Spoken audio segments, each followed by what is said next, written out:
Good evening, ladies and gentlemen. This is Mengistu Wolakulli. This is our new show called Hardball with Mengistu Wolakulli. This is our first show.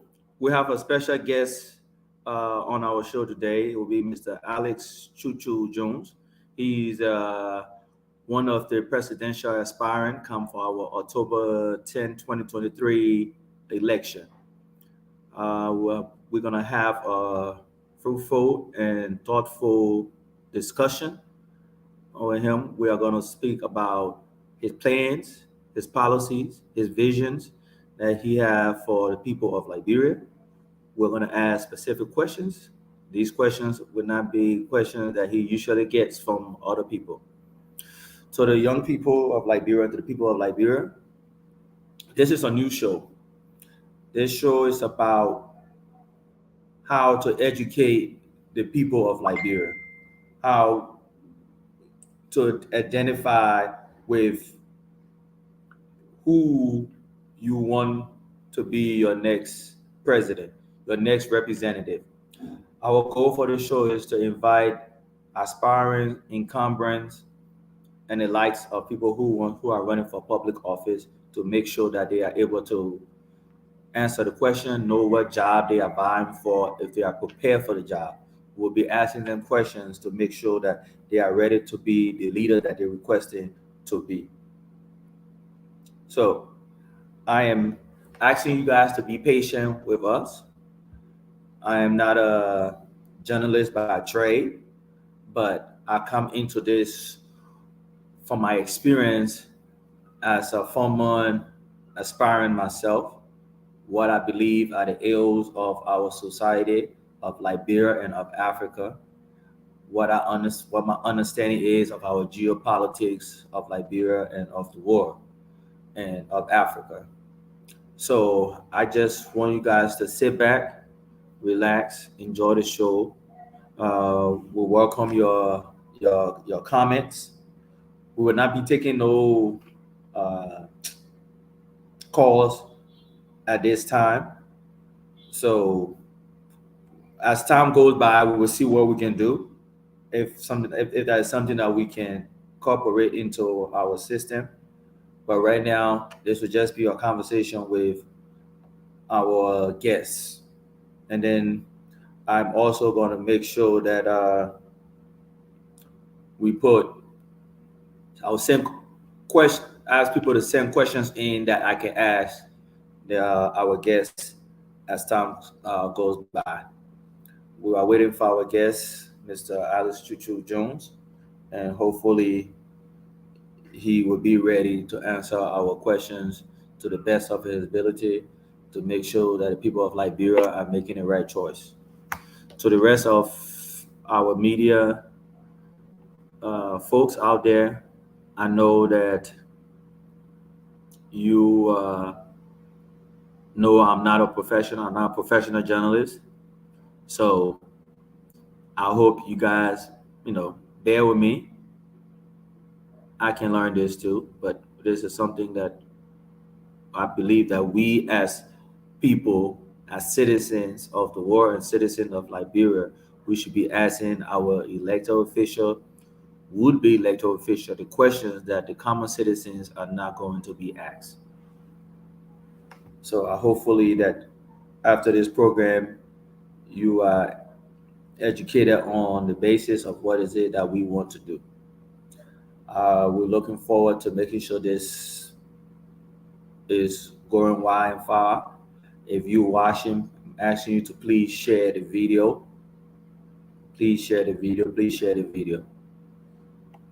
Uh, Hopefully soon Mr. Jones will be with us.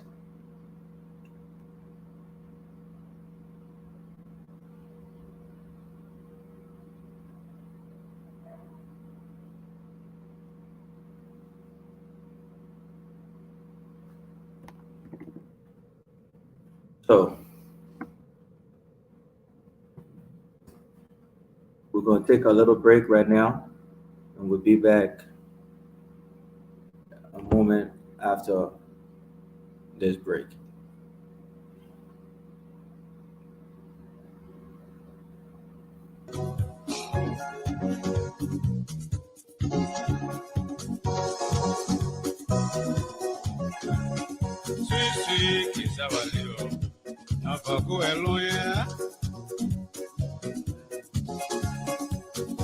Sweet kiss our liver. Now go along. You take it from Peter today, Paul will take it from you tomorrow, mama. Sweet, sweet, living is sweet, oh. Whether rich or poor. Boy, don't pray for long fellow. You can pray for long life. As long as you live, you know, the better we grow. Power is power. It can make you heavy. It's just like a brook, you know. It's way to capsize. Sweet, sweet kiss our liver. Not for go alone. You must be can eat it. Or we just can eat it. Kiss our liver. Kiss our liver. Oh, sweet kiss our liver. Not for go alone. You take it from Peter today, or Paul will take it from you tomorrow, mama. You take it from me right today, or mother will take it from you tomorrow. Fine, may your fever. But people do to you, you have to cry. Hard enough for one person, oh, it's a matter of time. After is a lesson, yeah, rather this ahead. Sweet, sweet kiss our liver, not for go alone, mama. Human being can eat it, oh, the deer can eat it. Go our liver.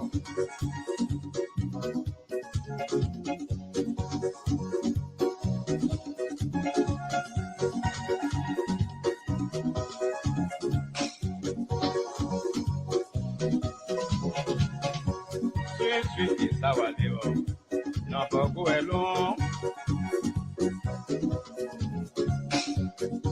Human beings can eat it, or a creature eat it too. Sweet, sweet, living is sweet, oh, whether rich or poor.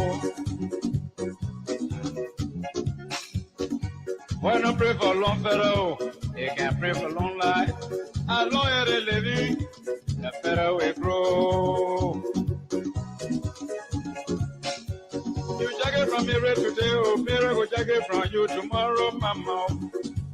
Hey. You take it from Peter today, oh, Paul will take it from you tomorrow.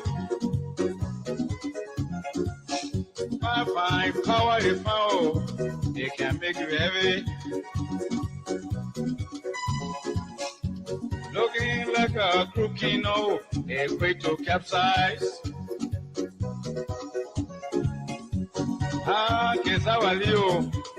Kesawalia, mama, no for go alone. Why don't pray for long fellow? They always pray for long life. As long as they living, the better we grow. My people. Sweet, sweet kiss our liver, no for go alone. That's enough for one person, oh, it's a matter of time, papa. After is a lesson, yeah, brother, this ahead. I'm about away, never where my way gone. You don't be your woe. I'm about away, papa, yeah. Welcome back. Thank you. I hope I know everybody's waiting for this interview or waiting for our guests. Uh, I'd like to apologize to the audience, our guests. I'm sorry to say you are not being considerate. So I will wait for you to come so I can tell you to your face on what on this right here. But let's talk about leadership and good leadership. We have this saying, people like to say leaders are born. No, I disagree with that statement. Leaders are not born, leaders are made. Not everybody is made to be a leader. There are some people who can follow. But also, for you to be a good leader, you have to be a good follower. You have to learn how to follow before you learn how to lead. So, I say this to say that this election, we are looking for good leaders. We are looking for leaders that will put the interest of the people, the best interest of the people before their own. The little things is what matter. Little things, being on time, standing for a principle, standing on values. The big grand things, everybody see it. But when you are behind the scene, what are you doing? That's a thing my mom used to say, or my auntie used to say. You are I-7. You I-7. You're only doing something when people are looking at you. But when nobody looking at you, you're not doing what you're supposed to be doing. That's what we have in our society now. Right now we have people talking about former Vice President Boycott Pig, the confusion, the commotion between Senator Lawrence and VP Boycott, Senator Lawrence and Musa Bedete, her chairman, ANC, and all that stuff. Hearing that Senator DeLone and Lawrence went to go see former President Ellen and all that. Where is the leadership in what they are doing? Is that leadership they are displaying to the people of Liberia? Is that leadership? Is that what we call leadership? Is that what we call selfless service? Let me read something to y'all. My 20 years in the army, there's 7 values that was instilled in us. I'm not gonna say that my 20 years I didn't fall short on any of these things. I did. I didn't live up to all of it all the time, but I try my best to live up to it. These are the values. Let me read it to y'all. It's called respect, selfless service, honor, integrity.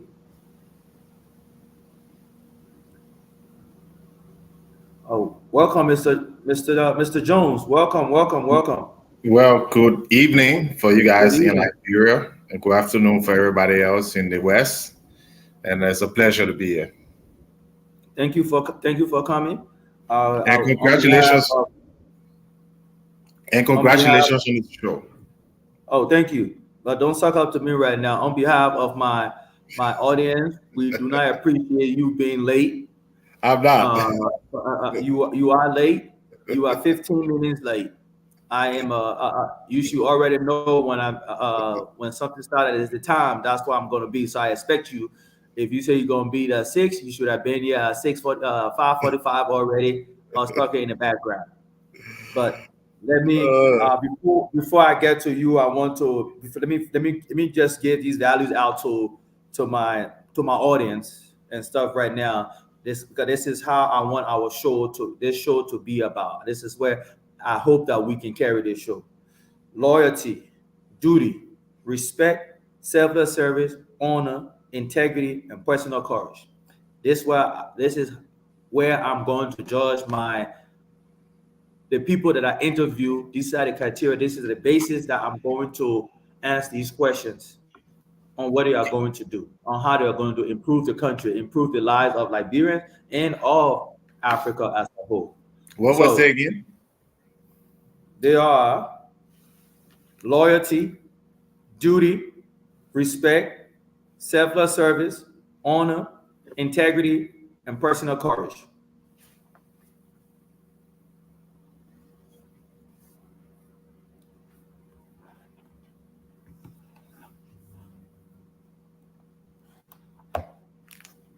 Okay.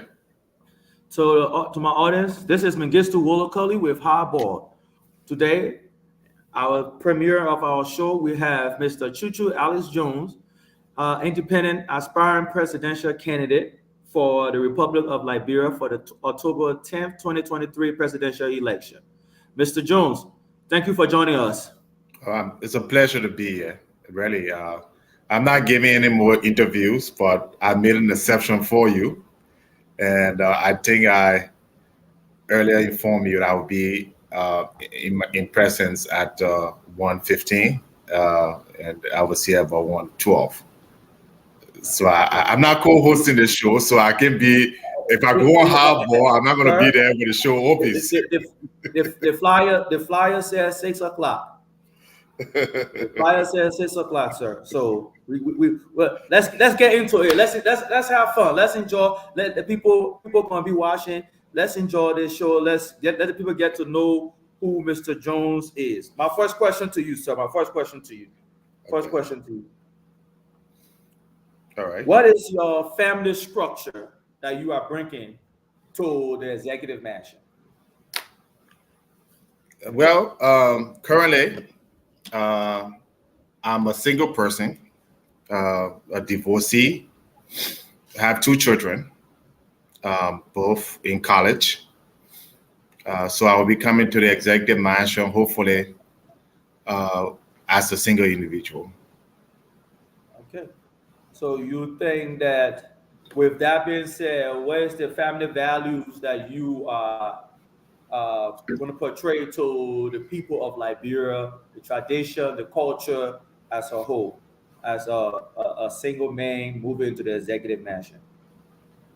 Well, I think I have a lot of family value. I don't necessarily think that a guy who is married but cheating on his wife, a person who is married and abandoned the family just for the sake of politics, come to the executive mansion with his wife as his handbag, but in actuality, he doesn't portray any of the values, such as with children, taking care of community, discipline. So I don't see any different. As a matter of fact, if you check history, there have been white presidents in the United States who've even been single. Ellie Johnson Sirleaf was single. Are you seeing that Ellie Johnson Sirleaf did not have family values because she was not married at the time she entered the executive mansion? So no.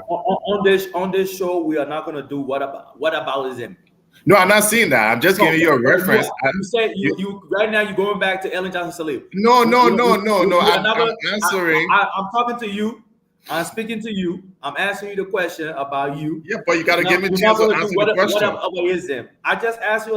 I asked you. I'm just laying out on the basis of how it is in politics. I'm speaking to you because this is somebody who have experience in what is it that you are doing. Yeah, so, but I'm not gonna. I think I should be free to answer the question that you asked to the best of my ability. I'm just saying I don't want you. But I said my loyalty, duty, respect, selfless, personal courage, and think of all of that. We don't need to do what aboutism. So no, I'm not giving. I didn't say because Ellie Johnson Sirleaf entered the executive mansion as a single person. That means the analogy I was drawing is that you talk about Liberia family value, or you talk about family value, and the point I'm making is family value does not mean somebody is married or not. That's not a definition of somebody who holds family value. The definition is someone. No, it's just an example. So let's move on. Okay, next question.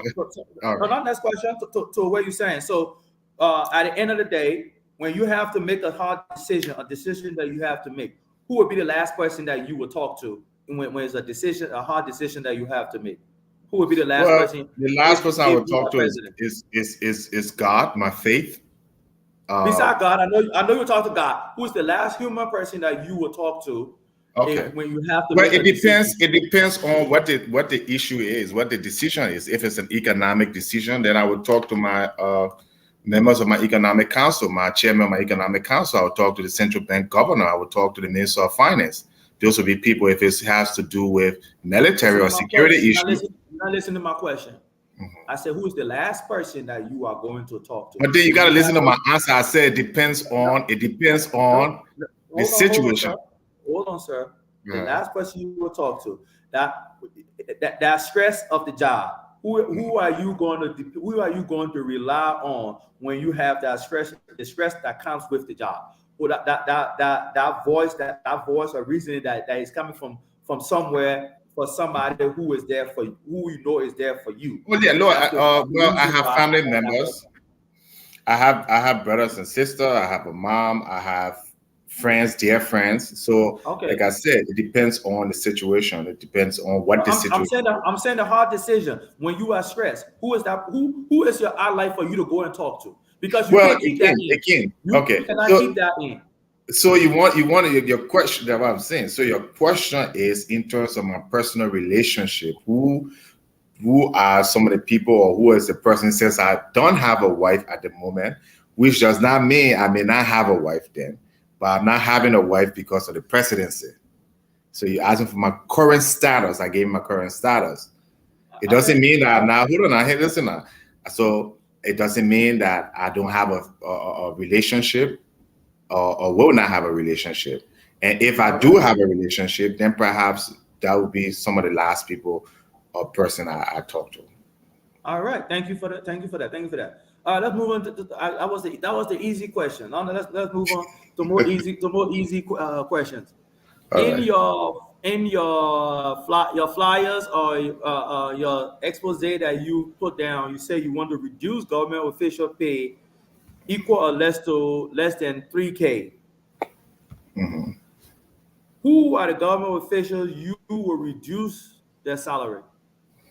Well, first starting from my salary, first of all, I think the president of Liberia makes too much money in pay and compensation. So a lot of times when we talk about salary reduction, we're only talking about the pay. In order for me to arrive at the budget that I want to arrive at, in order to build Liberia and move Liberia forward, we've determined, along with my team, how much we need to go into actual investment, not just into a salary wage bill. And we're looking at from the current budget out there and the economy, we'll have to do about over 50%, about 60% of the money that is being used for pay, compensation. Those monies have to be redirected into the economy. So I'm talking about the president, the vice president. Currently, the president makes about $95,000 a year. I'm going to reduce that to $35,000 a year. Senators and representatives make around $15,000 when you add the compensation a month. So you do the math, almost 150, 200,000. So you're saying that. I asked the question again. Let me ask the question. I don't want to assume. I want you to answer the question. So who are the government officials that you are going to reduce their salary? You said you. So just you? No, I said the president, the vice president, the members of the legislature, the Senate, high-ranking government officials, people who serve on multiple boards of directors, which is something that we don't pay attention to. For instance, Samuel Tuer. He's the Minister of Finance, but he's also the chairman of LPDI. So he's getting another check from LPDI. He's also the board member at LEC. So he's getting another check from LEC. So first of all, I'm going to cut all those out. I'm not going to have people in those kinds of dual roles where you got to collecting 2-3 government checks. But let me answer the question because I think it's very. Let me finish because I think it's very important. I want to be very, very clear. Okay, that. When I say reduction in salary, no one who's making under $1,000 would be touched. No public servant. My goal is to raise the level of pay to lower people. So people, for instance, making $150, $200 a month. My goal is to increase their salary. Okay, double it or increase it. And only people who make over $1,000 a month, right, are the people and high-ranking government officials. So if you're working, you're a secretary, you're making $800, we're not going to test your pay. Our goal would be to bring people up to that amount because even at $1,000 a month, that's $12,000 a year. So I'm projecting I want a pay grade between, let's say, 8,000 and 20,000 for civil servants. So if you're making $200 a month, you might end up making $400 a month. But if you're making $7,000 a month like a minister, then you're coming down to maybe 2,500. So that I'm going to attack the top part. So you say you want to target the legislators. Yes, I'm gonna. If I specifically, that's what I'm gonna do. Okay. Hold on, sir. So, are you saying you are going to demand the legislator pay a cut? And this is a very good question, because most of my interview, I don't get people actually looking at what I'm saying. Okay. Obviously, I cannot go in today and just say, all right, I'm not going to pay somebody that the budget has allocated $15,000 to a legislator. According to the Constitution, the legislator has to make the law, and there's some salary or structure and what have you. Obviously, they're not going to vote against their own, most of them, especially the corrupt ones, which are almost all of them. So I have my own strategy of dealing with that. And one, I would just give some of the ways I'm going to deal with that. First, I'm going to put a budget before them that makes sense. My finance minister was going to set this pay scale, and I'm going to communicate with the Liberian people why I'm doing it. So, it's not going to be a process where I'm just going to go in and say, okay, this is how much you make. No, for the government ministers, right, and myself, before I nominate you for ministerial position, we're going to have that conversation. You're going to agree that willingly, because with the executive branch, we have the power to do that. So if a minister of finance that I'm appointing, I'm going to say, listen, we need you to make around $2,600 a month because this is what we want to do. Do you agree to the position? If you agree, fine. Then when we create the budget, the whole entire executive, the top level people, they don't have a problem with it. So they are going to first start taking those lower pay costs, and then we'll get that savings. The people are going to have to fight with, remove two, that is the House of Representatives and the Senate. So the way I'm going to attack them now. So right now, I'm glad you explained it. So shouldn't knowing what you know, what you just explained, shouldn't your statement be saying that in the executive branch we will reduce the salary of the people in the executive branch? So what a president is you set the agenda of the country. You are the father of the country.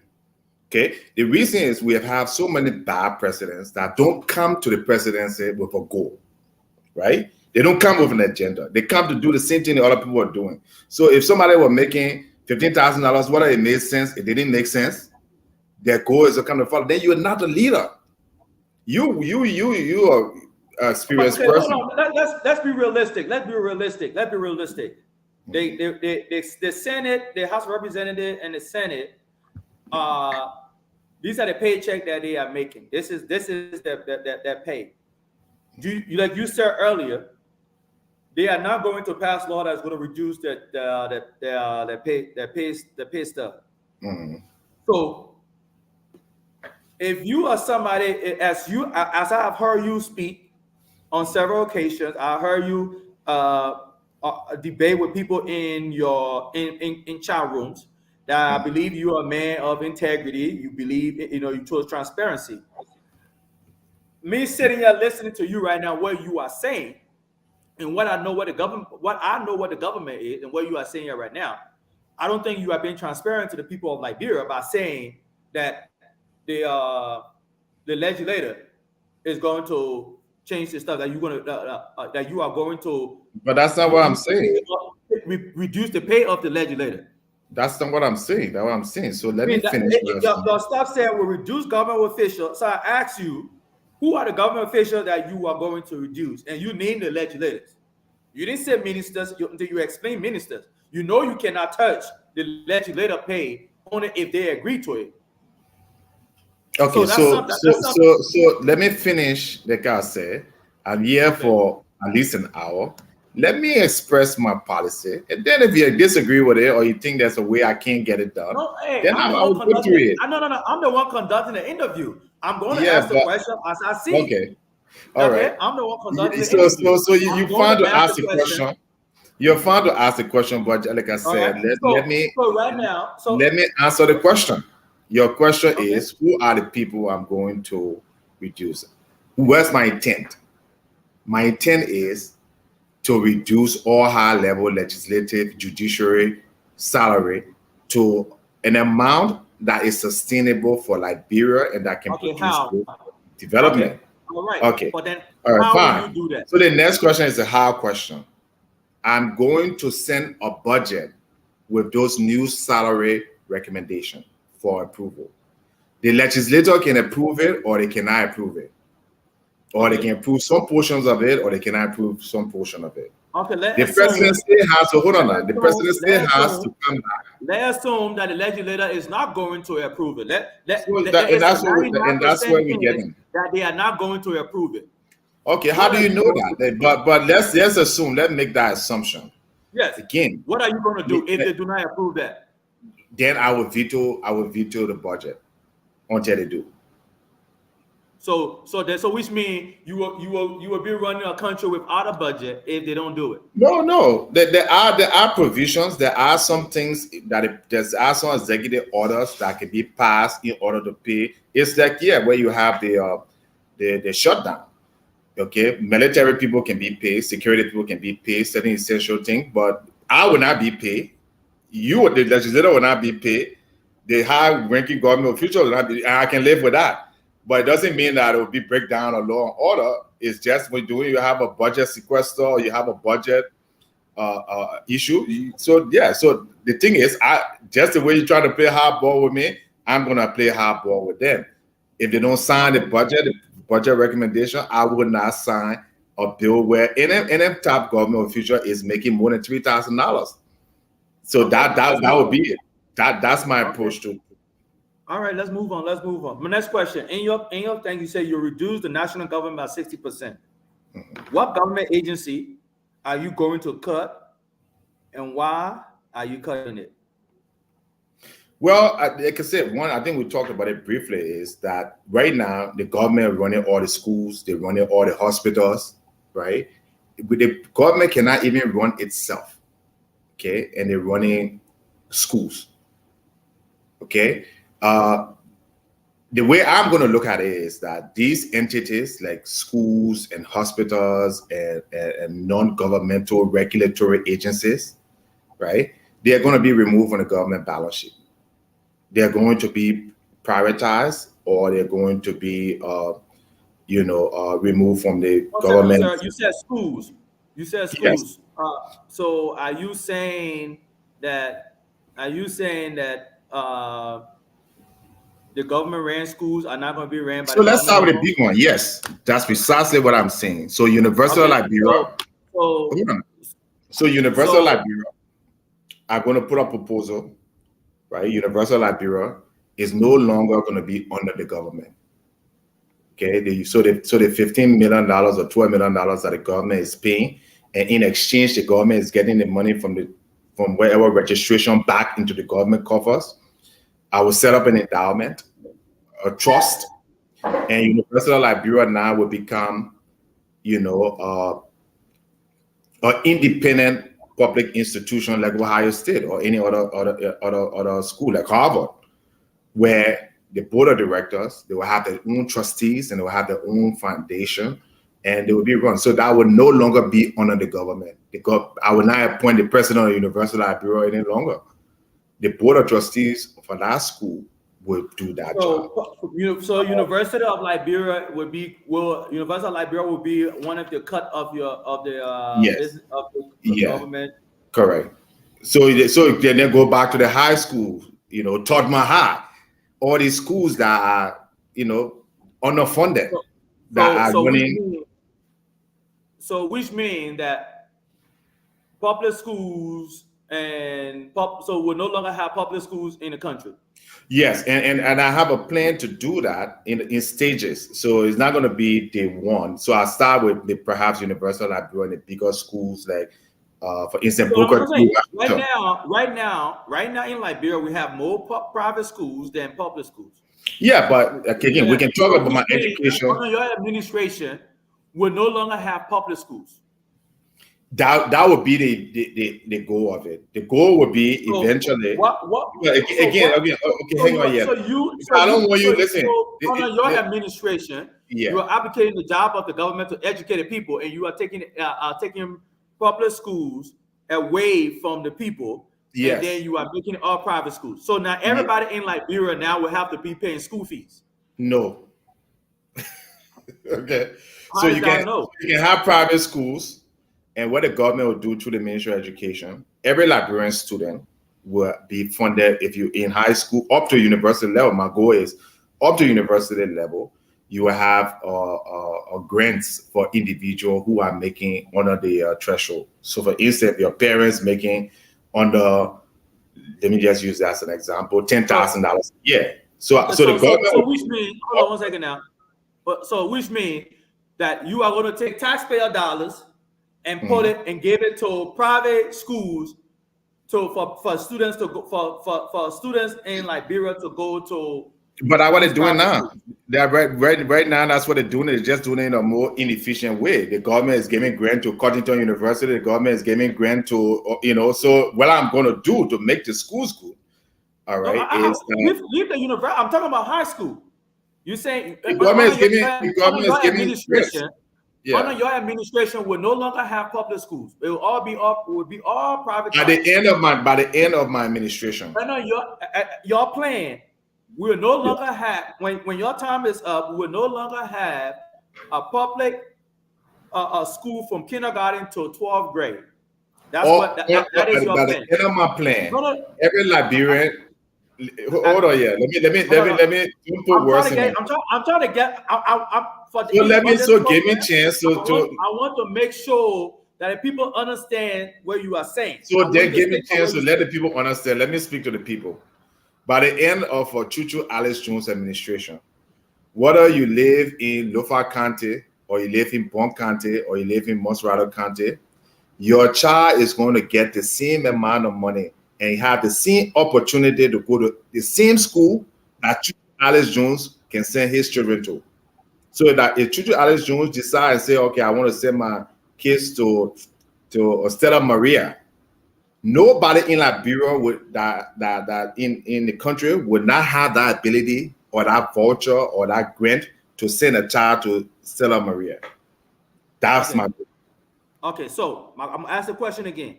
Under your administration, under your administration, by the time your administration is done, if you are fortunate to win 1 term, 2 terms, by the time you're done, from kindergarten to 12th grade, we will no longer have a public school from kindergarten to 12th grade. Correct? Yes or no? There will not be no public school at the end of my administration. All schools will be run by private institutions, and all schools and every Liberian child will be given a voucher from the Ministry of Education. So long your child go to that school, the government will send the check to that school. So is it not the same public school then? Let's move on. There's no public school. The difference will be funding education. Will not be provided, will be funding it. I know you like that policy. No, I can see you smiling. I disagree with that policy. Okay. So you want to say your kids, what school your children go to? I disagree. I think that from kindergarten to 12th grade, we should have a public school. There should be no private school from kindergarten to 12th grade. That's my policy. And then so are you sending your kids? Are you sending your kids right now? Are you sending your kids right now to public school in Liberia? I have my son. My son is in the U.S. right now. He's in a public school. No, not in the U.S. In Liberia. Do you have any? Okay. Will you send your children to public school in Liberia right now? Yes. Which school you send your child to in Liberia? I don't know. But no, if I was president, I'm not asking what the president. I'm not asking what the president. What I'm saying here is my plan. It's not. No, forget about politics. Right now, I'm not going to. Let's move on. I'm not a candidate no more. Yeah, but you're a citizen. You don't want to send your children to public school. You want other people to send their children there. Let's move on. You know? Let's move on. Mm-hmm. You stated you are going to get money. You are going to give money $50 to $100 cash transfer every month to every student. No, not every month, What? every student. Say again. What I'm saying is not just students alone. Transfer every month to students. Not just students, elderly people, No, unemployed. I read directly of your If I'm reading it too, it's right there. It doesn't say every student. It says student, elderly students, the unemployed. But hold on. It said provide $50 to $100 transfer every month to students, the disabled, elderly, and the unemployed. I said students. Okay. If you say students, you mean every student, correct? Oh yeah, every student who are people who are going to school, Yeah. or that are making, of course. Right. Let's not argue with semantics. Okay. When would this program start? If and when you are elected. And okay, how so are you going? Hold on, listen to my question. I don't know. When would this program start? If and when you are elected, and how are you going to pay for it? Okay. So if you look at my budget proposal, if you just took off the 30 senators and you took out the House of Representatives, that would be about, I think, 60 million, 40 to 60 million dollars, right? That's the budget. The rest of my cuts that are going to equal to between 150 to 250 million dollars is going to come from things like travel, unnecessary travel. Like as you see, your president right now left the country to go to a coordination that should be, in a poor country like ours, struggling economically, no job. I wouldn't be doing those things. In fact, I pledge that I would not travel out of the country, all right, until Air Liberia is up. Until Air Liberia, we have an airline with which the president, the airline which ministers can travel. So that's my pledge. I'm not going to UN General Assembly. I will address the UN General Assembly just like I'm speaking to you. If I need to sign a contract or I need to represent the country, I have ambassadors, I have a foreign minister. But I personally take this down. Alice Chu-Chu Jones said he's not going to go rent a private plane from a European company that costs over $10,000 an hour to go to anybody's invitation. So all that money, that's about $10 to $20 million that George Weah and the former president have just wasted. That money are some of the funds that are going to go back to people. Okay. So the money is in the budget. Like I said, my costs include inefficiency of the cars. For instance, you got ministers that assign personal cars. Nobody except security personnel, military, that's a different thing. Even in the military, they're not going to give you a personal car. They may assign it to you for work. So my minister is not going to get an SUV that he can take home, and then he can take his side chick and put his side chick on here and go to Calabash. What I'm going to do is every ministry going to have a few vehicles, set number of vehicles, mostly buses, SUVs, and everybody in the ministry is going to have that access to those cars. So if Ministry of Finance got 10 vehicles or 5 vehicles and 5 buses, my Minister of Finance, because it's very important. You ask me the question I asked. You asked me where I'm going to take the money from, so I'm telling you where I'm going to take the money from. Yeah, I said, when would this program start?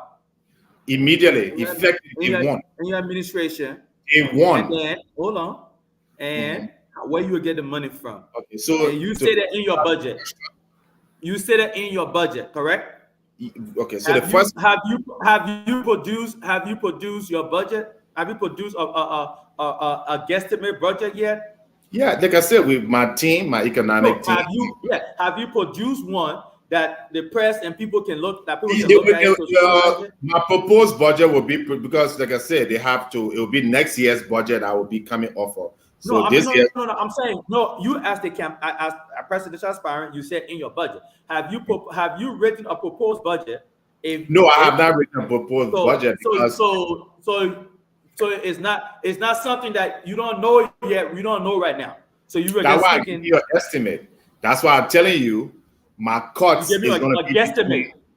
Yeah, so I'm giving you my projection is going to be, I'm going to be able to cut between $100 and $250 million every year. So where you based where you on what getting the this, where budget you is getting the next cut year, from? Where's the cut coming from? so what I'm telling you, things that vehicle, cell phone for ministers, travel, or allowances. Okay, why is my minister of finance traveling when you have an ambassador, when you have people at the embassy that can do the same job? So on day one, my policy would be austerity for government officials. So on day one, that money that's in the budget, I will not spend it on buying 6 vehicles because you got 6 deputy ministers when you can have 1 or 2. So all our money is available. I haven't even have to touch. I don't even have to touch the senator one, and the one we're going to be fighting over. I ain't even going to touch that $50 million that they just wasting. Just the one within the government, like I said, presidential travel, private jets, presidential retreats, and all that kind of stuff. I'm going to cut all that out. I'm a very modest person. I'm a physical disciplinarian, and that's what I do best. We're going to cut that out. And that money, immediately, we're going to start the first month. As we make those cuts, the elderly people in Liberia, they're going to have a small social check or money transfer immediately. And in fact, my order would be to my Minister of Finance that none of the top government officials, including myself, getting a dime in pay until all the social program checks and money transfer. We're not doing checks. It will be mobile money until they get their money before we get our money. So that would be my first directive. Okay. So all right. So my next question. You said that you want to build corporation, 2 corporations per county? Correct. All right. So is this corporation going to be privately ran corporation or government ran corporation? They're going to be private corporations that we're going to set up. So they're going to be set up with the cooperation of the business community, the investors in the country. And I'm not a big proponent of foreign investment. My goal is that if we have an airline like Liberia, it should be managed by. But if you are creating, your administration is creating a corporation, wouldn't that corporation be a government ran corporation? No, we'll be funding it. Okay, so if you say if your point is then for you to set the corporation, therefore for a private person to come in and for it to be privatized, why don't you have the environment for private people to come and open corporation? Well, I'm not stopping any private business, local or international, from coming to opening any corporation. What I'm going to say is that I'm going to fund and make sure Liberians have at least 30 corporations, right? Funding to the so you are going to take taxpayer dollars, open a corporation, and give it to private people for them to make money. We're going to give them loans and bail out just the way United States government can give $20 billion to Citibank and JP Morgan when they're in crisis, or can give money for technology. Hold on. Crisis. No, hold on. But I'm saying that let's besides crisis, the government of America is the biggest. Why would you say you are going to take taxpayer dollars and create a corporation and then pass it on to a private person for them to run it?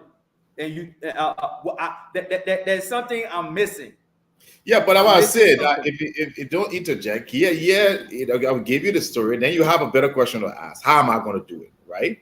So you don't have an airline right now in Liberia that a national carrier. Maybe you may have a charity where you have 1 or 2 airplanes to carry the employees and so forth. So if my goal is to set up Air Liberia, we don't have Liberians with $10 to $20 million right now that will want to go and invest, including foreign investors. When foreign investors come to our country, we give them tax breaks. We give them incentives. They don't come there. Those are all taxpayer incentives money that we're giving them. The problem is we don't give our own people incentives or tax to open industry. So I want to set up, my goal is to set up Air Liberia. Okay, maybe they need $20 million to start it. And I wrote a whole paper on it, how we should do it. They don't have the funding. But you have Liberians who are pilots around the world. You have Liberians who are aircraft engineers around the world. You have all these talented Liberians. that I want to come and run that airline. You got Liberian executives, Liberian entrepreneurs. They will sit down with the Ministry of Finance and the central bank. They will come up with a plan or strategy and how much they would need, what it will cost to have an airline that can compete with any other African carrier, how many planes they can buy. The central bank now, based on those cuts and based on their ability to lend, because one of the jobs of the central bank is, for low unemployment, all right, for also economic growth. They just don't know that job. So the central bank of Liberia said, okay, here's $20 million. You guys going to issue shares. You're going to pay the government back in 10 years' time or 5 years' time. These are the criteria. And here's the money. We want our airline set up. A domestic carrier first. So that if you need to leave from Monrovia and go to Grand Crew County, you have the airstrips there. You just need to buy these, those 12-seater, 18-seater. So that money now, we're not going to say, okay, I know Mengistu, let him become the CEO. That company that is taking, that group or consortium, it could be the banks, the marketing association, it could be the pension, retirement, social security fund. They will come together and everyone will have a stake in it. It will be a public company. The only thing the government will be doing is they'll be giving the initial capital as a loan. Okay? And we'll have all the regulations, what you can do, what you can't do, all that stuff to get that money. And then now you have Air Liberia open, which if the presidents want to travel to Ivory Coast or to Ghana, I will pay to charter it. So the money is coming right back to the people. That how many jobs created right there? Maybe 500 jobs. You got now airline going through all the country, and you got a few planes that can travel overseas. You can do that in a month, 2 months time. Okay, that's difficult. If you need expertise, now you have the capital to go to Delta or anybody and pay the pilot the same amount to come there and train pilots and train maintenance people. That creates jobs. So that's how I'm going to do it to airlines. I'm going to do that to manufacturing. I'm going to do the same, use the same theory. So we start producing things in Liberia. To fishing, I'll do the same thing like that. You need the money, the central bank, take the money, set up the corporation. And you guys will have stake in it too. So it will not just be all government money. You have skin in the game. The government has skin. I'm still waiting for more details. I don't see it. I don't understand that how. Well, look at Singapore. Look at Rwanda. Look at there are plenty of examples of that happening all around the place. Rwanda and Singapore and stuff. That they are government entity. No, not in Singapore. Most of the entities in Singapore are not government. It's not government entity. Private people came into it. The government gave them incentives. And the government did stuff. The government gives them low interest loans and stuff. Oh, let's move on. You talk about having requiring lawmakers to stay in the district. Yeah. How does this look like? Okay. So again, it's going to be the carrot and stick. In the budget I'm going to propose. So we know our lawmakers, every other than in Monrovia. Basically, they go other state once in a while. I'm going to set up a residency program, which is part of my policy, where every Liberian now will have a resident county. Part of your income tax, right, is going to go to that county. So the government is no longer going to go and take all the money from the county and bring it to the central government. We're going to set up based on our district. Every district in Liberia, I think there's 73 or 74 districts. So you decide what district you want to be resident of. It's not based on tribe. So you can say, because you're not Bassa man. If you choose and say, I want District 2 in Grand Bassa County to be my home district, you fill up the form, your income tax, wherever, benefits that you get from the government, social security or wherever, pension will be set up to that particular district. Lawmakers are no exception. Wherever district you're in, that you represent, for you to benefit from some of those income tax, for instance, if you wanted, not for lawmakers, if you wanted loans or you wanted anything, it has to originate from that district. And some of the criteria will be, you must live in the district physically for X number of months in a year. So The way I'm going to do it is not going to be, I'm going to force people to move where I wanted to move, but I'm going to use incentive, economic incentive. So, for instance, like you said, the student or some of the funding that we're going to give people, the cash transfer, all that kind of stuff, they all are going to be based on the district you live in. I didn't say it, you said it. Yeah, I said it. So it's all going to be based on the district you live in. So if you want to start a small business loan, and maybe the district in Maryland County would be able to give you $100, but if you live in Montreal, you want to get $50. You understand how it works? So based on our plan, I will be able to decentralize the country and get people in the counties. So for instance, if you live, but let's say if you're a government official, you work in the Ministry of Finance, and you work in Monrovia, your pay might be $600, but if you choose to work in Bon County, you may make $700 or $800. So I'm going to do the budget in a way that will force people to that will give people more incentive to go to this area, so that you can have development there, you can have hotels, you can start building the infrastructure of the country, rather than people. I myself here, I would not be living in Montserrat County. I've chosen Kidman as potentially as the place I will be living. I will come to work in Monrovia when a few days a week. But if I have guests, foreign dignitaries, wherever, it's my county of choice would be Kidman County. That's where I'm going to be living. That's where my children are going to go to school. That's where I'm going to operate from. So I will be a resident of that, and I will set the example on day one.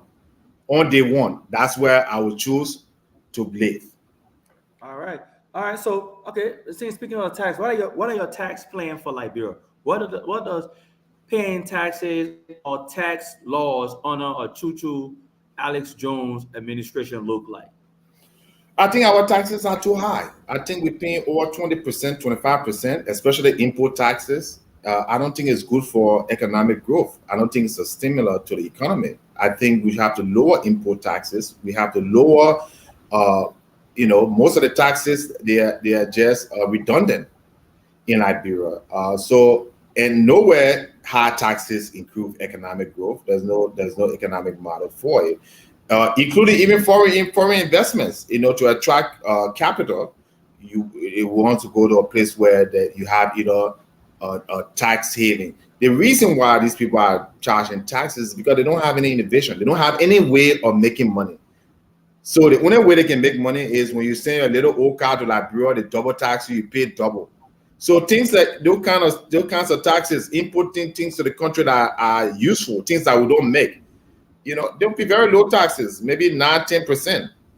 So that's how I intend to have a very generous tax policy, where people outside the country will be able to come to Liberia and live there and have less taxes paid. So, American citizen, you can go to Liberia, spend 6 months there, and you pay Liberian taxes, which will be far lower than what you pay in America. And the IRS allows you to do that, those kinds of things. Again, the problem here is we don't have people who understand tax laws and who understand, economic growth models and so forth. So, good question. Very low taxes. Okay. So I will switch and go down to another area. I've heard you complain about the media in Liberia. Yes. How do you plan to improve freedom of the press? Well, first of all, again, it starts from the president. It's the leader, the president of the country sets the pace. If you are going to be somebody who paying money, like to all these people then to journalists, then you can't tell people not to do the same thing. If you are not going to be hosting press conference, or you're only going to go on one station because that station is going to tell you, ask you softball questions. All right. The reason I'm appearing here is because I want tough questions. Do I have every policy in line? No, but I have enough where it's better than anything that anybody has put forward, and I'm willing to come and discuss it. So I'm going to close LBS down. Okay, I'm going to close the ministry. I'm going to change the Ministry of Information. It will just be for culture, tourism, and technology. It's not going to be a government propaganda machine anymore. They're going to be focusing on tourism, focusing on technology. In fact, I'm going to call it even Ministry of Technology, and Tourism. So we don't need those. You have a press secretary. I mean, I can be my own press secretary because I'm gonna be very accessible. I'm gonna be on shows like these almost every week, whether through the internet or come to the to where I'm staying, my farm, or to the mansion when I'm there.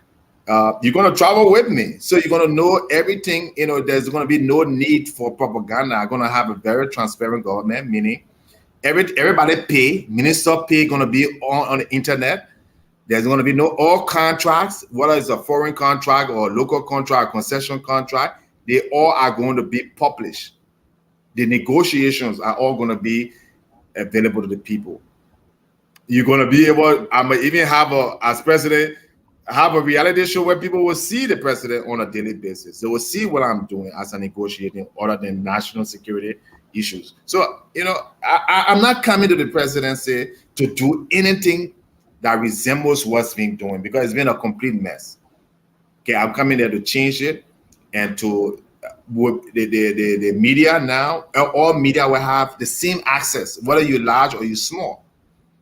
You're going to have the same access to the president. You're going to have the same access to government information. So instead of having ministry information and LBS, that money that we're spending $4-5 million, I think more in some cases. All right. The governments, if they need to put out a public service announcement or the president needs to make a speech or something, we're going to pay for airtime. That will help our media institution grow because now they have this revenue, right, that is coming from the government. So, like I said, the airline is not going to be nationalized. It's going to be a private airline that if the minister wants to use it, the budget for that minister will pay for it. If we're going to use wherever 2A radio, for a public service or particular programming, we pay you guys. We pay you guys with the money that we're spending, wasting information minister that is just a, propaganda machine, and I'm open to press criticism. I want people to criticize me because it makes me better. The reason why I can come up with all these policies is because I've been on the forefront, of the media. I've been on the other side asking questions. So I don't expect it. It's going to be great. It's going to be something you've never seen before, and I'm starting it now. We heard. Okay, all right. Okay, sir. Okay. All right. With all the killings taking place in Liberia, Yeah. right? Can you stop it? If so, how? Can the president stop someone from killing? You cannot stop murder. You cannot eliminate murder, but there are countries in the world where you can leave your baby outside. Okay, the country. Go back. You cannot prevent all murders. Okay, Murders, all right. regardless what. But there are countries in the world that is next to zero. You can leave your child outside at a cafe. Our goal would be to strive to adapt what those countries doing. And some of the things the countries doing is one, income. Most crimes are income related, like armed robbery. Why people armed robbing people? I'm not encouraging that people should do it under any circumstances, but if you have 90% of the population abandoned with no job, no opportunity, no loan. So part of the reason I'm giving $50 and $100 to people for doing nothing literally is not because I'm a socialist.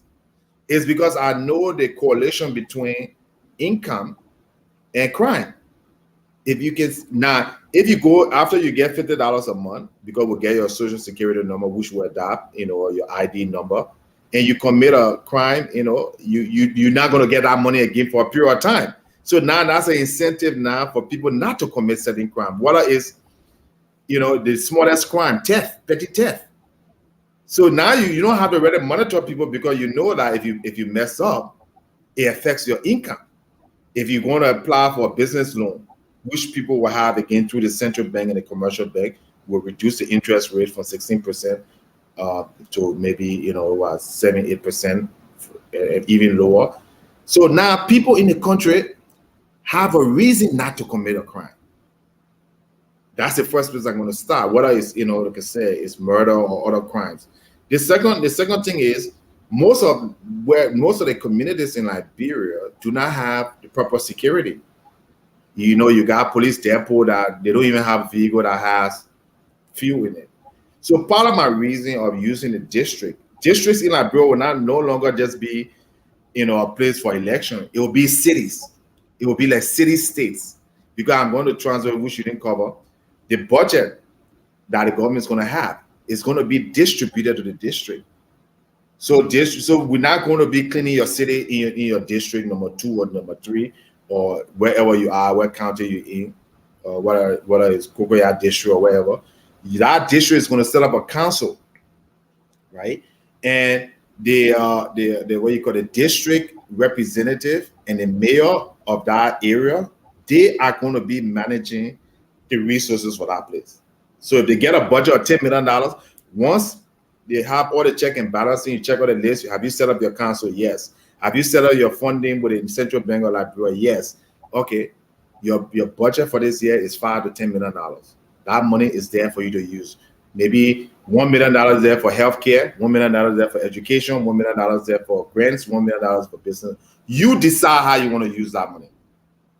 So when I was talking about moving senators and representatives to the district, now it's getting more interesting, because now you have access now or resources. You see what I mean? So you can use that money to attract. I still question that. And when you talk about education, right now, if you're getting rid of public schools, there should be no reason for anything for budget for education What I'm saying is, okay, which is very good, because so I have an education budget right now. I think it's $80 million, right? Mm-hmm. That's going to build schools, maintain schools, and all that stuff. If I'm not maintaining or building any schools, that means I have $80 million on my balance sheet, right, for grants. So if I took the $80 million and say, okay, how many districts we have? We have 73 districts or 74 districts. Mm-hmm. All right, let's take and divide them among those districts. So every district in Liberia immediately have almost $1 million, or or $500,000 to the discretion. Okay, so are you saying? So are you saying, when it comes to education again, are you saying that you are going to have every year you're going to have $80 million for education on your budget sheet? The current education budget is around that amount. No, I know, but under your plan, you say it will be more. My plan would be more. So, but let's just use that as an example. So which means you're taking taxpayer dollars and paying private institution instead of having a public school. So that's all right. So all right. Which means to the layman people there, that you are saying that when you are president under your administration, when I have no more public schools or private schools. Let me finish. We'll have all public schools where you will take taxpayer dollars and pay it to private institution from kindergarten to first grade. From kindergarten to college, university. So there won't be just university. To 12th grade. I get it. I'm just speaking on primary education. Yes, and yes. Okay, let's move on. And you forgot to add to not just education, but healthcare. There will be no more public healthcare where government is providing the service. So again, if you're sick, we have a national healthcare program. Wherever our health budget is, that was running JFK, we'll take JFK. The same thing I said about the airlines. We'll get all our doctors and nurses from all around the country. We'll have a big, nice meeting. They will sit down. They will have a policy meeting or structural meeting. We'll bring the investment bankers there, and we'll transfer JFK from being a public. Let me ask you this question. So what country policy or country philosophy are you following with that way? What I did is my plan is mostly copying the Swiss. My goal is to make Liberia the Switzerland of West Africa in 5 years. So it's where is the Swiss? The Swiss is more of an inclusive government. You have the cantons, where every canton, which is like counties in Switzerland, is its own country, literally. It's like city states. So in one part of Switzerland, you can speak French. The other part, you can speak German. The other part, you can speak Swiss. One part of the country, every law is separate. Where part you want to go and live in, right? That's where you go and live. So we're copying more of this. So you are going to privatize healthcare. Oh, absolutely. Day one. Okay. Healthcare. So I'm going to which mean you are going to have kind of model that we have in you guys have in the United States. In terms, it's going to be better. I think the model we have here sucked and it's full of bureaucracy. But if you are privatizing the healthcare, our healthcare right now is somewhat privatized. Yeah. So well, I would have to disagree with you on that. I think that for me, I think that we should have. JFK. Say again. You want to go to JFK when you're sick? We can make that happen. Go to JFK when I'm sick. For me, I think that we should have a more progressive way of doing things. I think I would mimic our healthcare kind of like they have in Canada. I believe in universal healthcare. That every citizen. So this is the same thing. What I'm doing. The only difference, what I'm trying to say, and again, this is talk about my philosophy. What is my philosophy? My philosophy, political philosophy, is that government cannot manage anything. The only thing government should be doing is regulations, right? Security. Government shouldn't be running hospitals. These are people who can't even get payroll correctly. They can't pay people that people you want to be treating your mom or your grandma. What I'm saying, so it's the same thing in healthcare. You have to. I get your. I don't want us to beat the dead horse, but I'm saying right now, if we were on a political debate stage, then we will go more in depth, and I will push holes to your idea. But that is not my place to do that. But people listening understand that you want to privatize our kindergarten to 12th grade. You want to privatize our health sector, which for me as the moderator on this show, I disagree with those two policies. I think that would be detrimental to the country as a whole, and I think that it would lead to the same healthcare mess that we have in the United States of America right now. So we have moved. That's my. I would take American healthcare right now or Liberia healthcare. Oh yeah, man. Yes, in a sense, I would say yes, you can do that, but because we don't have the trained people and stuff to be in there, and yes, there's corruption in our health sector. You have doctors, you have people buying pills or buying prescription from pharmacies to come to the hospital for it to be given to them. So I get that part. I understand that part. My next question to you.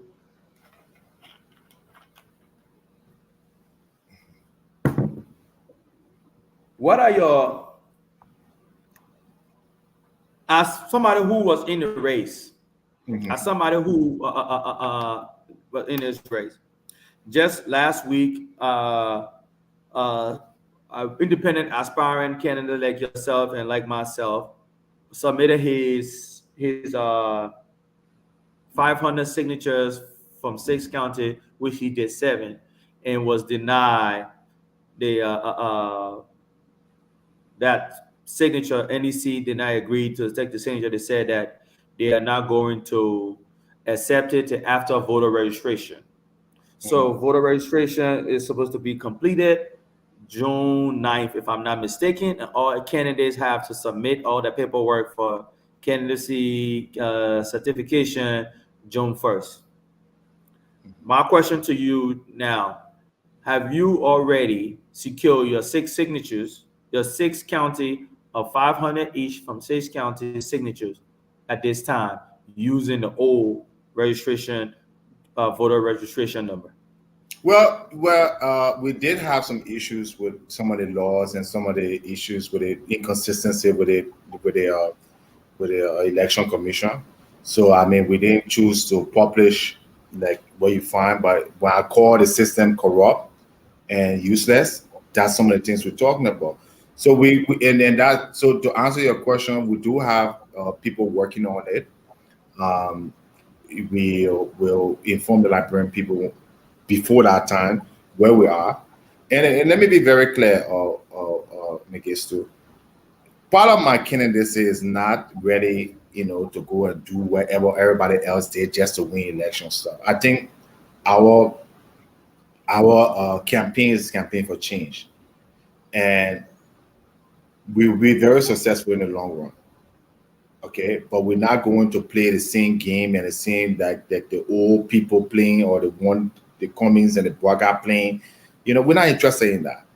We will run an effective campaign, and we will get our message to the people. We'll bring forward these ideas that we talk about: universal health care, cutting salary, all those things. And we believe the Liberian people, they're on our side, and they continue to come to listen and support us.